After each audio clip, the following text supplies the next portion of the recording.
con Daniel Adame Osorio y su filigrana política. Adelante, Daniel, buenos días. Gracias, un saludo muy afectuoso a ti, a toda nuestra audiencia. Buen martes. Creo que la conversación de fin de año se parece mucho a la del cualquier inicio de año, justo porque estamos ahora protagonizando uno de los episodios más peligrosos que no se está observando en su justa medida, pero precisamente me parece a mí que el instrumento o también la excusa, todo junto está haciendo en estos días, en estas horas, el tema de la revocación del mandato que está, como sabemos, ya previsto en la Constitución y que justamente por esa encomienda que tiene ya desde el diseño en nuestro país, esa posibilidad que, como sabemos en la práctica también y en la literatura, nos brinda el que antes de que expire formalmente un cargo, el más alto, por cierto, en el caso de nuestro país, pueda dejar sin efecto el conjunto de los ciudadanos el cargo más elevado de México. Pero yo creo que si nosotros lo vemos desde una perspectiva mucho más práctica, ha comenzado en realidad una revuelta muy peligrosa, decía, porque en realidad nosotros tenemos varios problemas cuando observamos y analizamos este caso. De un lado, porque hay, digamos, la sensación de la élite política en una primer, digamos, episodio en el que se puso contra las cuerdas al INE para que hiciera, digamos, sí o sí la revocación del mandato, aunque los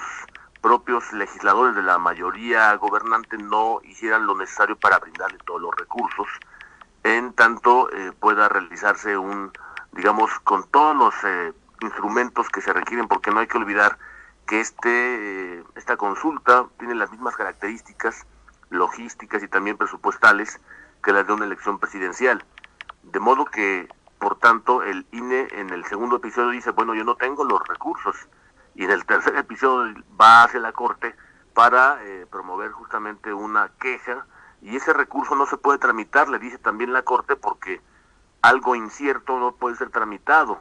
No, además hay que considerar que hasta el día de Navidad es cuando vence en realidad el plazo para conocer si se reúnen o no las firmas. Y además de ello, hay que también dejar claro que todavía faltaría que el propio Comité Ciudadano y Científico del INE pueda validar esas firmas. Entonces todavía faltan algunos procedimientos, incluso antes de comenzar la propia formulación de cada uno de los mecanismos para que se activen cada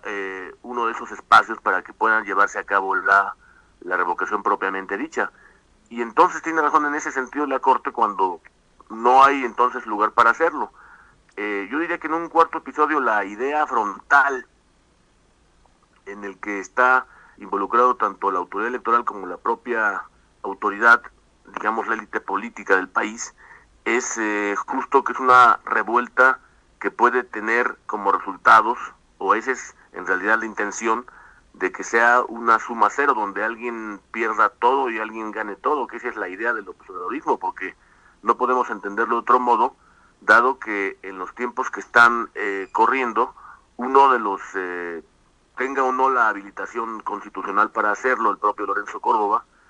digamos, o la sensación o el medio ambiente, el contexto que se puede generar para alimentar, por lo menos aunque él no tenga, digamos, ningún deseo ni tampoco pueda hacerlo constitucionalmente una candidatura presidencial que él pueda encabezar. Lo cierto es que se puede generar, eso sí, el medio ambiente, la sensación de que las oposiciones están activas, están vivas, y eso es justamente lo que quiere evitar el propio López Obradorismo, que se vaya incluso antes, ¿no? Que esa es una de las propuestas de esta intentona que hay que ver y seguir durante todos estos días que van a trascender al fin de año y que van a lograrse, digamos, poner en la mesa durante los siguientes meses, que el propio Lorenzo Córdoba, como presidente del organismo, es un órgano del Estado al final del camino, pueda dejarlo sin cabeza precisamente para que entonces, una vez hecho a un lado,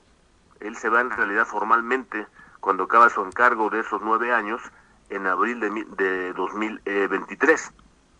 Por tanto, es muy importante para todo el López Obradorismo que termine antes,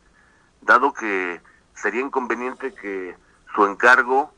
pueda finalizarlo en condiciones, si no normales, llena de tensión, pero que no logró serle arrebatada la iniciativa política que hasta ahorita tiene, porque esa votación que tuvo al final del camino hace unos días el INE, cuando votó 6-5 de sus propios consejeros para que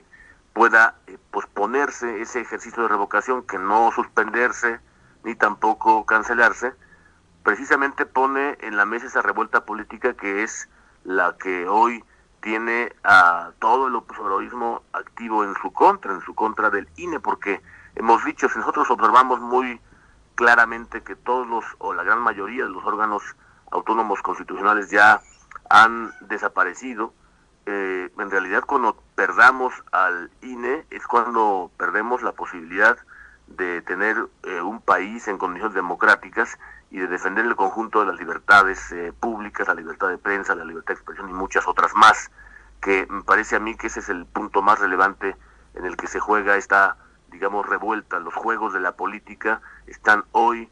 viéndose muy afectados por una posibilidad que se puede transformar en una realidad muy latente, y tenemos nosotros el compromiso entre todos de ponerlo en alerta, pero sobre todo de contribuir con nuestra voz, pero también yo diría que los ciudadanos en su defensa de la Constitución y de las leyes es el baluarte que nos queda para con nuestro país, para con la democracia, Teodoro.